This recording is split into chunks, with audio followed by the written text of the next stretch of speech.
नमस्कार साथियों, न्यूज़ दुनिया नीरज शर्मा यूट्यूब चैनल पर आप सभी का वंदन अभिनंदन। साथियों, सहारा के करोड़ों करोड़ जमाकर्ताओं के लिए आज भुगतान कब मिलेगा, कैसे मिलेगा और कब उनके साथ न्याय होगा।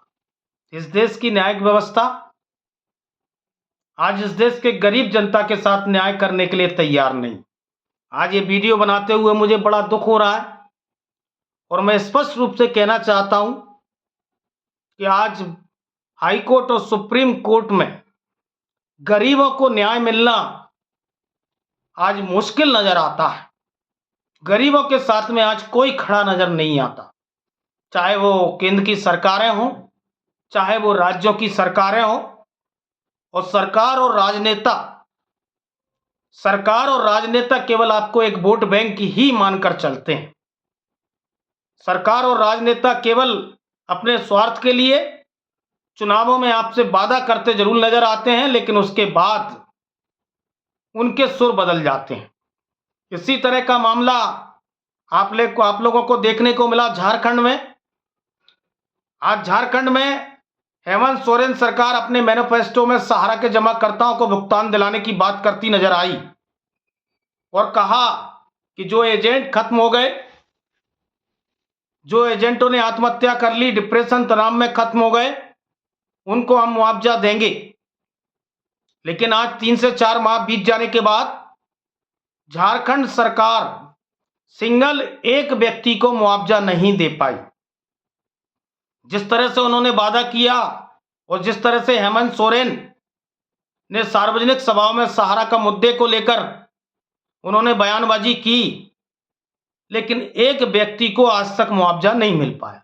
दूसरी ओर सहारा इंडिया के खिलाफ में जो 400 करोड़ की एफआईआर हुई, उसमें एक एनजीओ और एनजीओ के संगठन से जुड़े लोग ये दावा करते नजर आ रहे थे कि डीजीपी महोदय हमारे साथ में वार्ता हुई है। डीजीपी महोदय ने एक टीम गठित की है और टीम गठित करने के बाद में इनके डायरेक्टरों की गिरफ्तारी के लिए जो है वो लखनऊ एवं अन्य जगह जो है कूच करेगी, टीम जो है आगे जाएगी। लेकिन आज तक हमें ऐसी कोई सूचना नहीं मिल पाई कि उस एफआईआर पर झारखंड की पुलिस कोई प्रभावी कार्रवाई कर पाई हो। केवल और केवल एफआईआर होती है, एफआईआर के बाद में डीजीपी महोदय की मीटिंग होती है और पेपरों में जो है वो खबर बनती है। झारखंड विधानसभा में प्रदीप कुमार जो विधायक हैं, उन्होंने सहारा इंडिया के भुगतान के मुद्दे को बड़े प्रमुखता से रखा और वहां के जो वित्त मंत्री हैं जिन्होंने इसका जवाब दिया और वो ये कहते नजर आए कि हमने सहकारिता मंत्रालय को एक पत्र लिखा जिसका जवाब सहकारिता मंत्रालय नहीं दे पाया। हमने जो है 5 पत्र जो है सहकारिता मंत्रालय को जो है लिखे हैं, लेकिन सहकारिता मंत्रालय का कोई जवाब नहीं आया।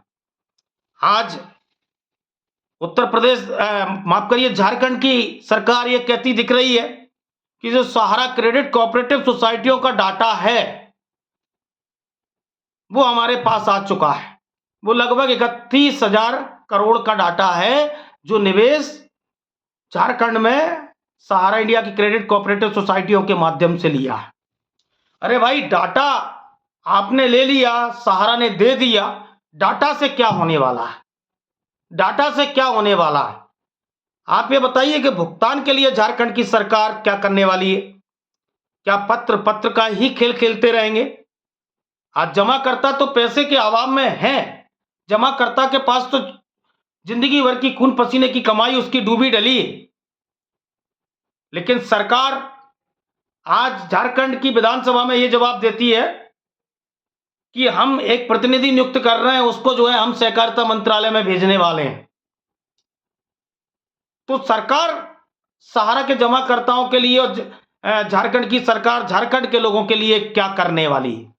उनको भुगतान कैसे मिलेगा? अभी कुछ एनजीओ के लोग, कुछ विशेष लोग ये कहते नजर आ रहे थे कि झारखंड की सरकार सुप्रीम कोर्ट में सहारा के जमाकर्ताओं के लिए जाने वाली, तो उसका क्या हुआ? सुप्रीम कोर्ट में पक्ष रखने वाली है, उसका क्या हुआ? और आज 3 से 4 माह बीत जाने के बाद में झारखंड में ऐसा कुछ नहीं निकला जिसकी उम्मीद जो है की जा रही थी।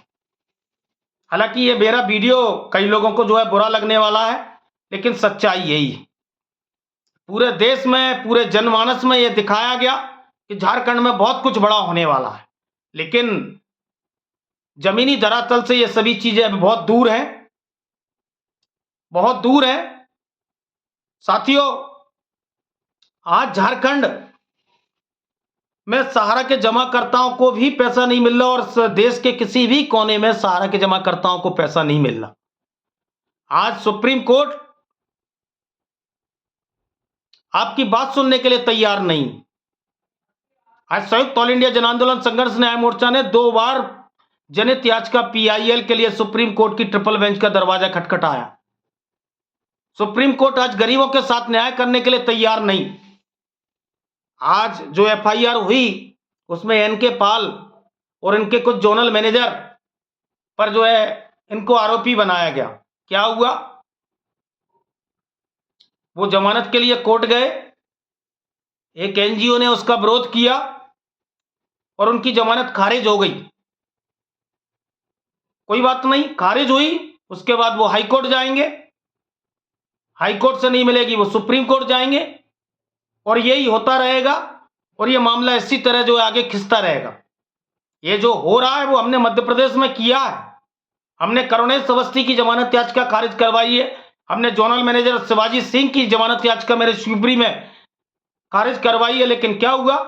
वो हाई कोर्ट गए, सहारा ने उनको बड़े बड़े कोर्टों के एडवोकेट उपलब्ध करवाए, बड़ा बड़ा पैसा खर्च किया।